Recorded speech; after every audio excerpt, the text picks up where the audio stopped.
Selamat siang Pak, hari ini saya ingin mempresentasikan kelompok perusahaan kami yang terdiri dari saya sendiri Muhammad Fauzan Albari, yaitu yang kedua Syari Yusni Nur Hidayat Nasution, yang ketiga Arvito Saputra. Nah, di sini kita mempunyai judul yaitu menganalisis pengaruh usia terhadap jam kerja per minggu.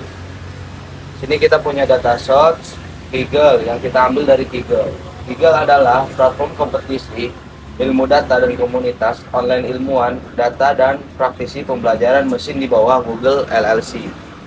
Pendahuluan, memahami pengaruh usia terhadap keseimbangan kehidupan kerja sangat penting karena perubahan demografi dan dinamika kerja yang terus berubah. Usia senior dan memahami perbedaan-perbedaan ini penting untuk mengelola sumber daya manusia secara efektif, khususnya dalam menentukan jam kerja optimal untuk meningkatkan produktivitas dan kepuasan kerja. Tujuan penelitian kita sebagai berikut: menganalisis pola jam kerja per minggu, menilai preferensi jam kerja, menganalisis faktor yang mempengaruhi jam kerja, dan terakhir memberikan rekomendasi kebijakan dan manajemen. Dengan mencapai tujuan ini, penelitian ini diharapkan dapat memberikan wawasan yang mendalam tentang peran usia dalam menentukan jam kerja per minggu.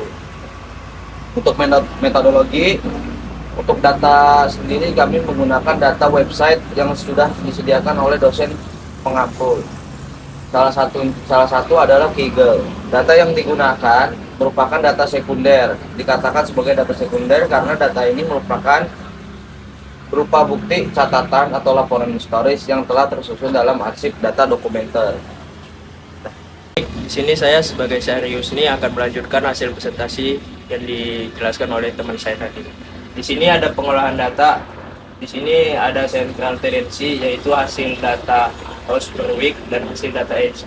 Di sini hasil data house per week yaitu di MEAN yaitu 40.437,46, dan di sini mediannya ada 40 dan modusnya 40. Sedangkan di hasil data age di sini MEAN-nya 38.581,65. Di sini mediannya 37 dan modusnya 36.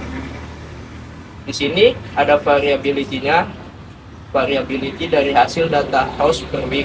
Di situ ada variance-nya adalah 152.459 dan interquartile-nya ada 5 dan standar deviation-nya ada 12.347,43. Sedangkan di hasil data age variance-nya itu adalah 186.061,4 dan interquartile-nya adalah 20, sedangkan standar deviation-nya itu ada 13.640,43. Nah, di sini kita masuk ke relative standing quartile. Di hasil data house per week-nya itu kuartil 1 sama dengan 40, kuartil 2-nya 40, kuartil 3-nya 45, dan max-nya 99, dan min-nya 1. Sedangkan di hasil data age, kuartil 1 sama dengan 28, kuartil 2 37, kuartil 3 48, max-nya 90, min-nya 17. Oke, saya akan melanjutkan presentasi dari teman saya. Di sini saya akan mempresentasikan tentang SEP, hasil data dari hasil data house per week dan hasil data age. Di SEP ini ada sequence. Di sequence data house per week-nya adalah 0,227632. Di sini datanya miring ke kanan karena positif. Nah, sedangkan di hasil data age nilainya 0,558776 itu menghasilkan data miring ke kanan juga dan menghasilkan nilai positif. Nah, di kurtosis ini di data house per week kita menghasilkan data 5,916055. Data ini adalah produktif. Di data age kurtosisnya 2,833714 menghasilkan data leptoputik juga. Oke, selanjutnya kita akan ke box plot. Di sini ada hasil data house per week dan hasil data age. dari hasil data house per week, box plotnya berbentuk seperti gini dan edge-nya gini. Kita masuk histogram, hasil data house per week, histogram dari tes house per week-nya, diagramnya berbentuk gini, dan hasil data edge dari data histogram edge menghasilkan data seperti ini. Nah, sekarang kita akan masuk ke Kiki plot.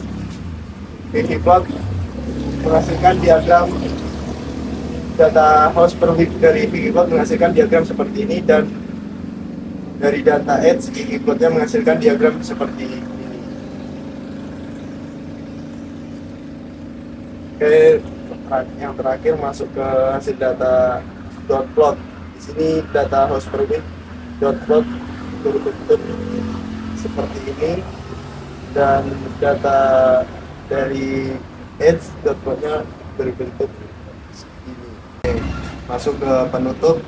Di penutup ini kami ada sedikit kesimpulan, yang dimana studi ini berkontribusi signifikan dalam memahami pengaruh preferensi pengguna terhadap keseimbangan kehidupan kerja, terutama dalam konteks perubahan demografi dan dinamika kerja.